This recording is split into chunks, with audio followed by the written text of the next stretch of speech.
Bonjour Vitinha, Baptiste Bécard de l'AFP. Vous avez récupéré la semaine dernière vos deux camarades du milieu, João Neves et Fabian Ruiz. Qu'est-ce que ça fait de les retrouver et qu'est-ce qui fait de vous l'un des meilleurs milieux actuels au monde, si ce n'est le meilleur? Merci.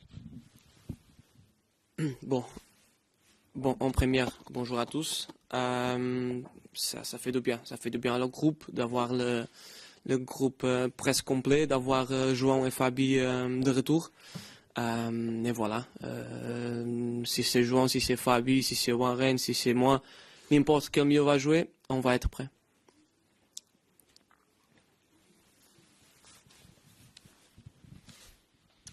Bonjour Victor, Stéphane Bianchi du Parisien. Vous êtes champion d'Europe en titre. Le Bayern reste sur 15 succès d'affilée. Quelle est la meilleure équipe d'Europe en ce moment? Je pense que la réponse peut être donnée demain. C'est mieux qu'on se parle sur le terrain qu'ici. Mais oui, j'ai la même opinion que toi. C'est à ce moment-là les deux meilleures équipes en Europe. Bayern, ils sont dans une forme fantastique. Et nous aussi, on est bien, on continue dans cette lancée l'année dernière. On se sent bien et on a hâte de jouer ce match. Bonjour Vincent Duluc au Progrès. Est-ce que Progrès, mais j'ai vieilli, hein, c'était il y a 30 ans à l'équipe. Je sais pas pourquoi. Désolé. Une question sur Marquinhos, sur le capitaine qu'il est. Quel capitaine il est, pardon. Est-ce que l'apaisement et la joie d'avoir enfin gagné la Ligue des Champions l'a changé? C'est vrai qu'il est heureux. C'est vrai que tu vois dans sa visage qu'il est content, qu'il est bien en ce moment. Il se sent bien. Il est, je sais pas le mot en français, mais c'est comme relief. On est content pour ça, pour lui. Ça fait du temps qu'il est là, qu'il essaye de gagner. Heureusement, on l'a fait et voilà, on sent qu'il est bien content. Mais voilà, il continue le leader qu'il était avant, toujours présent, toujours, que ce soit dans la parole, dans l'exemple, juste être présent. Et on a dans lui un grand leader, un grand collègue et un grand joueur. Bonjour, Philippe Sanforge pour RTL. On sait que dans cette première phase de Ligue des Champions, ce qui est important, c'est d'engranger les points pour être le plus vite en position de qualification. Mais ce genre de match, il y a une notion de prestige, d'autant plus quand on a gagné la Ligue des Champions et qu'on est tenant du titre.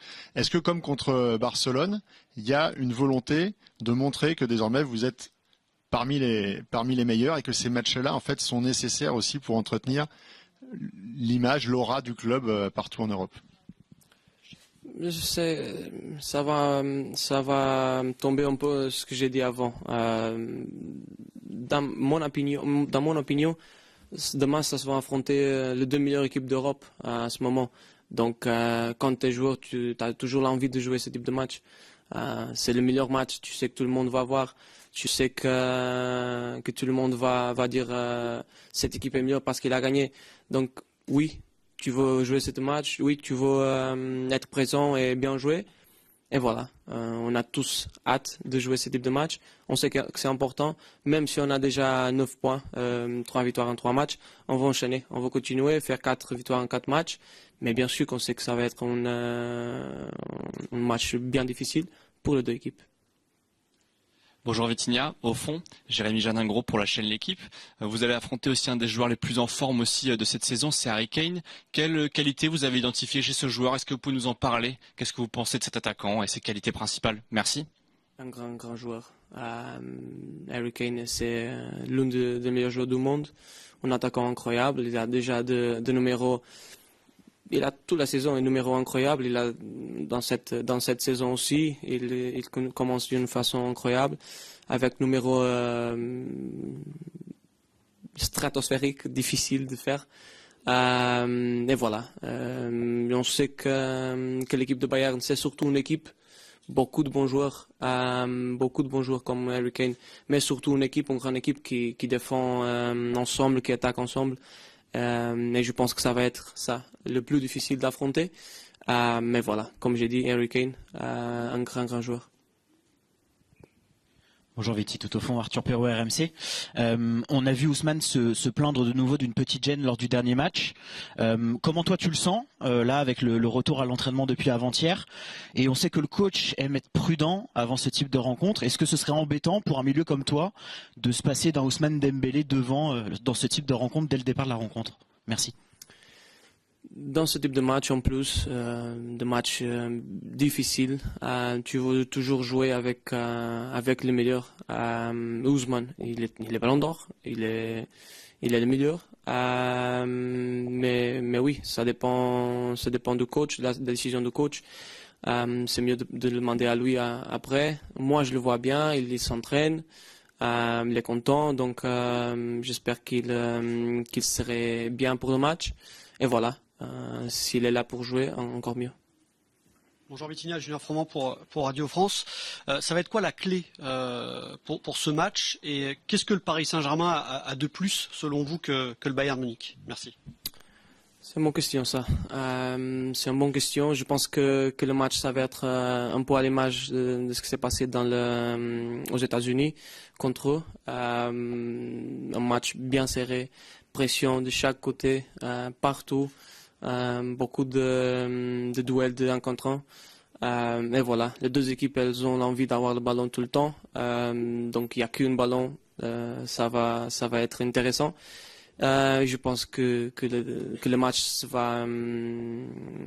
va décider comme aux États-Unis dans le petit détail. Vraiment, je pense que ça va être un match très compétitif, très intense. Et voilà, on a hâte de jouer ce match, on aime bien de jouer ce match parce que là on peut montrer la vraie force de l'équipe. Et c'est ce type de défi que nous mettons envie de jouer. C'est difficile à dire. Je pense que, comme j'ai dit, ça va être décidé dans le petit détail. Parfois, c'est dans l'individuel, un détail individuel. Parfois, c'est l'équipe, c'est le ballon touché dans le poteau et entré et pas entré. C'est difficile de dire quel détail, quel aspect ça va être la différence. Mais voilà, c'est difficile de dire un aspect. Bonjour Victor, juste ici, Elias Peters, 90 000. Depuis le début de saison, vous endossez un rôle un peu plus de leader dans l'effectif du Paris Saint-Germain. Vous êtes l'un des vice-capitaines notamment. Estimez-vous que pour franchir un nouveau cap dans votre carrière, justement, vous devez vous affirmer encore plus comme un des leaders du Paris Saint-Germain? Merci. Tu me demandes si vous devez encore plus être un leader dans cette équipe pour franchir un nouveau cap. Merci. Oui. Directement, je te dis oui. Je pense que je peux et je dois aussi continuer à grandir dans cet aspect aussi de leader, aujourd'hui comme une des vice-capitaines surtout de contrôler dans le match. J'essaie déjà de le faire, mais aussi avec mes collègues, de parler avec eux, de me sentir un des leaders de cette équipe. Je pense que je peux agrandir dans ça. J'ai beaucoup de marge et voilà, c'est un des aspects à améliorer dans ces prochaines années. Bonjour Vitinha, Dunia Mesli pour ATS. On a vu sur ce début de saison, sur certains matchs, des actions qui auraient pu être mieux conclues sur un meilleur tempo. Est-ce que toi, tu le trouves qu'il y a manqué aussi de fraîcheur mentale, d'automatisme, ou est-ce que c'était aussi une question de conviction devant le but, qui seront des points clés contre le Bayern demain, justement? Tu parles de l'effectivité, de l'efficacité, oui. L'efficacité, oui, ouais, c'est justement, ça. Oui. Peut-être. Ça c'est une vieux discussion qu'on avait déjà au début de l'année dernière. Il y avait beaucoup de manque de réalisation, il y avait beaucoup de grandes chances de marquer, on n'a pas pu marquer. Naturellement, ça a passé, ça a venu naturellement. On a passé au mieux que l'hockey. On n'a pas on pensait à ça. On n'a pas. Je pense que ça ça ne pose pas de problème. On sait que dans le moment qu'il faut mettre le but, qu'il faut passer aux collègues mieux coloqués, on va le faire. Donc, je pense que c'est même pas une question. Bonjour Viti, ici Saïd Hamda pour Squad.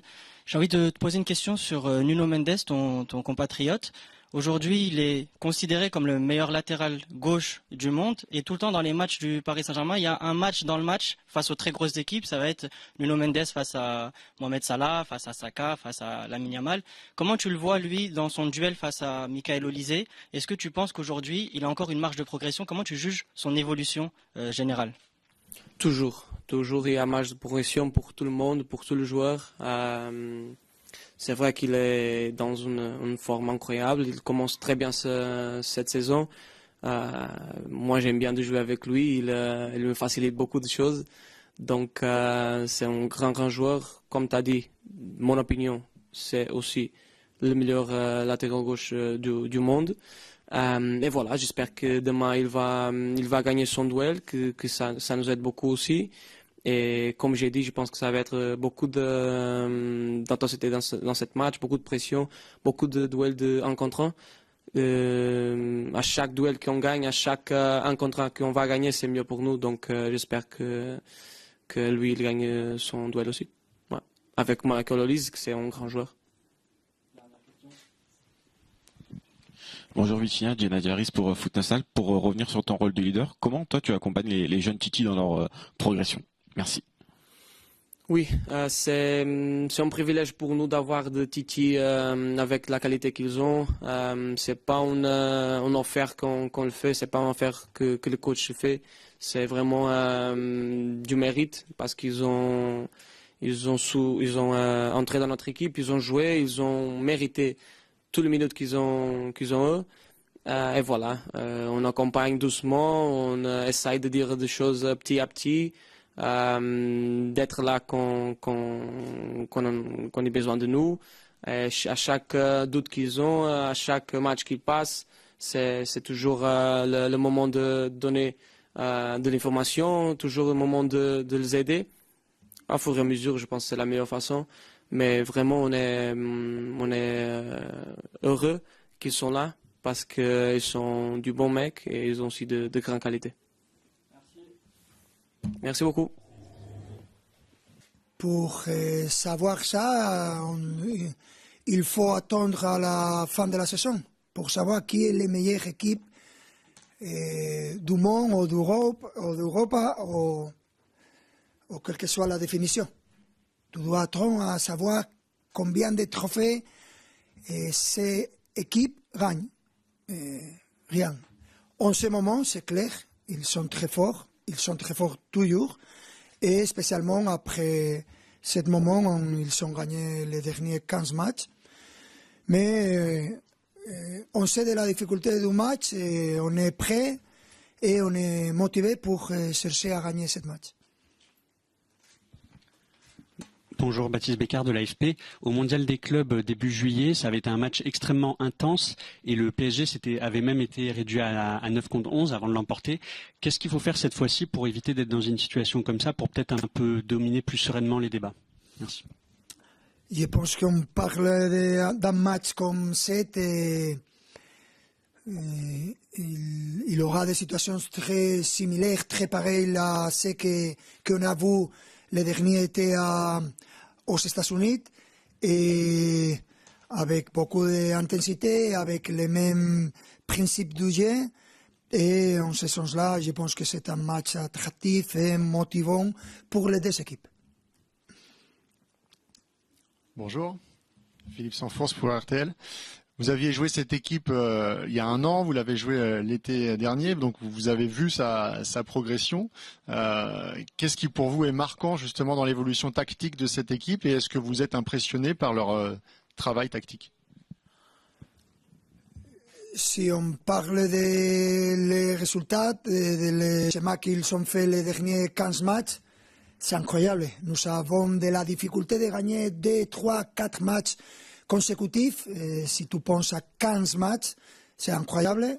Il a beaucoup de mérite, mais Et si on parle du match de demain au Parc des Princes avec notre supporters dans le stade et avec cette ambiance qu'on crée chaque match, on a de la confiance pour chercher à améliorer notre performance, pour chercher à surmonter leur pression, et je pense que ce sera un match pareil à ce qu'on a joué le dernier été.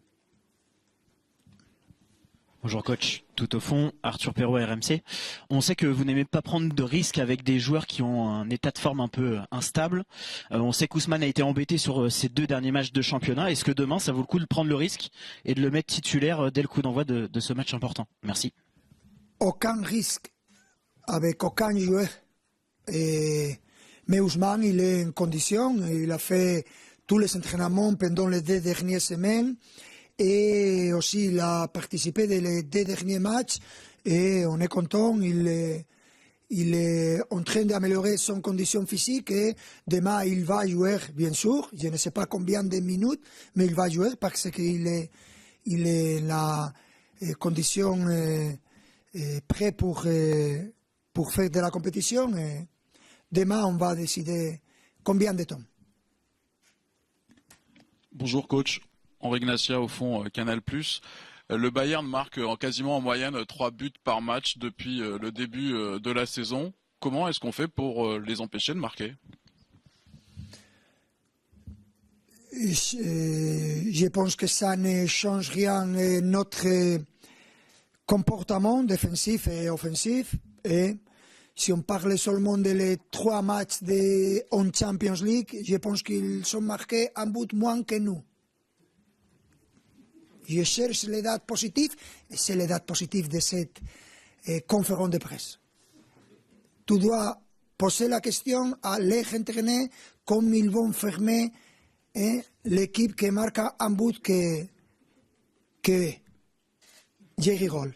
Évidemment qu'il faut améliorer défensif et offensivement pour chercher à gagner ce match.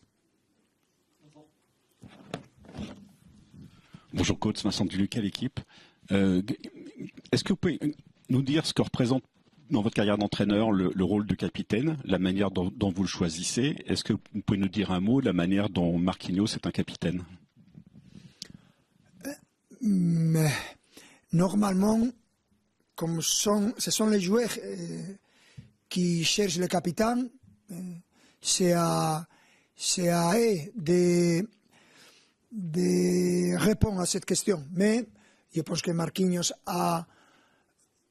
et tu peux apprécier ça quand tu vois les dernières saisons, à la fin de la saison, quand tout le monde, après les matchs en Champions League, ils veulent souhaiter leur capitaine parce qu'il connaît leur histoire dans le club. Et en termes footballistiques, il n'y a pas aucun doute sur le niveau de Marquinhos. Et dans le personnel, il est très fort, une personne magnifique. Et il est un vrai leader.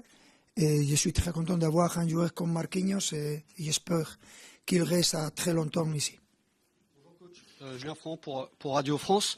Ce n'est que la 4e journée de la Ligue des Champions. Ce match en soi, il n'est pas décisif. Il n'y a pas de trophée à la fin de la rencontre. Est-ce que c'est pas plus un match test pour vous, justement, pour évaluer votre équipe face à ce qui se fait en ce moment de mieux en Europe? Merci. Tu penses que je dois évaluer notre équipe? Tu penses qu'aucun supporter du Paris Saint-Germain doit évaluer notre équipe? Je pense que non.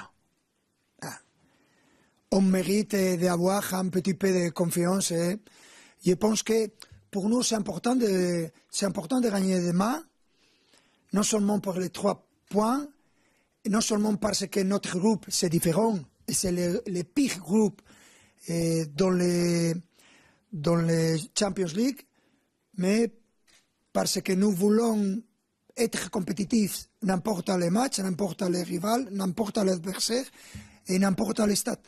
Et quand nous jouons aux maisons, au stade, c'est important de donner, de profiter de ce moment, cette ambiance qu'on crée nos supporters pour chercher à profiter de ce match. Bonjour Louis, Jérémy Jalingro pour la chaîne L'Équipe. Je reviens sur cette question. Vous avez gagné les 3 premiers matchs. À quel point ce match est décisif, capital ou est-ce qu'il est simplement important ce match de demain? Merci. Tous les matchs sont importants, mais je pense que notre groupe et notre calendrier est aussi intense, aussi difficile. Et il faut gagner les points le plus avant possible. Et on a fait ça pendant les 3 premiers matchs et on cherchait à faire la même chose demain. Bonjour coach, Millet Kobi, PSG Community. Vous venez de dire à l'instant que vous n'allez pas changer votre manière de jouer. Mais comment on fait quand on a un coach chevronné comme vous? C'est-à-dire que le Bayern de Munich vous connaît très bien l'équipe. Comment on fait pour être imprévisible alors que l'adversaire vous connaît? Merci. Il faut changer beaucoup de choses. Si tu fais la même action toujours ou pendant les matchs 2 fois, l'adversaire, ils sont très intelligents, ils changent et tu dois être... C'est le même objectif, mais tu le dois faire de différentes manières. C'est pour ça qu'on travaille, c'est pour ça qu'on parle des petits détails et on est habitué. Je pense que c'est une condition qui nous accompagne, me lo invento la palabra, da igual, pendant cette dernière année et c'est important d'arriver à les mêmes objectifs mais de différentes manières. Et en ce sens-là, je suis confiant et je pense qu'on peut améliorer parce que c'est une condition sine qua non, mais je suis confiant et je suis content de ce que je vois et de la manière que nous arrivons à l'objectif. Bonjour coach, Ilyes Peters, 90 000, juste ici. Coach, on voit depuis le début de saison que Seny Mayulu prend de plus en plus de place dans votre équipe. Il est le 8e joueur le plus utilisé en Ligue des Champions. Pouvez-vous nous parler un peu de sa progression cette saison et de ce que vous appréciez tant chez lui? Merci. Bien sûr, Seny Mayulu, il est un joueur très important pour nous, et non seulement pour son qualité individuelle, technique et physique, mais aussi pour sa mentalité et sa capacité à jouer dans différentes positions. Ça nous permet à moi, en tant qu'entraîneur, de profiter de son qualité pendant les matchs, sans avoir besoin de changer les joueurs. Et c'est important. Il est en train d'améliorer encore. Et je suis très content de ce que je vois de Seny Mayulu et aussi Warren, aussi Yves, aussi les différents joueurs de l'académie. Bonjour coach, sur votre gauche, Gennady Harris pour juste ici, sur votre gauche. Gennady Harris pour Foot National. En quoi la détermination affichée par vos joueurs contre Nice pour arracher la victoire peut servir demain contre le Bayern Munich? Merci.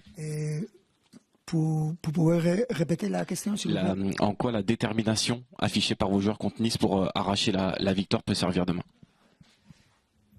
C'est clair que tu peux analyser, tu peux valoriser ce qu'ils vont faire. Et la même chose pour eux quand ils cherchent d'analyser notre équipe. Mais je pense que on va chercher d'améliorer chaque phase que ce sera important, spécialement la phase de création pour nous et la phase de la pression haut.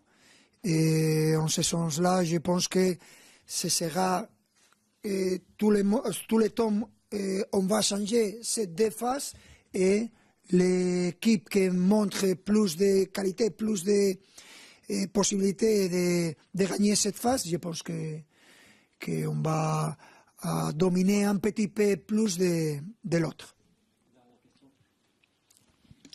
Bonjour coach, Achille H pour BRFM. Il y a quelques semaines, vous indiquiez avoir des petits doutes concernant l'état de pression que pouvaient avoir certains joueurs, notamment Quentin Djantou. Est-ce que vous pensez que vos joueurs arrivent à un pic de forme plus ou moins correct et juste nécessaire pour ne pas être dans l'exagération et peut-être surjouer et louper les consignes que vous leur transmettez pour le match de demain? Excusez-moi, qui jouait? Quentin Djantou. Ouais. Il arrive très fort. Hein?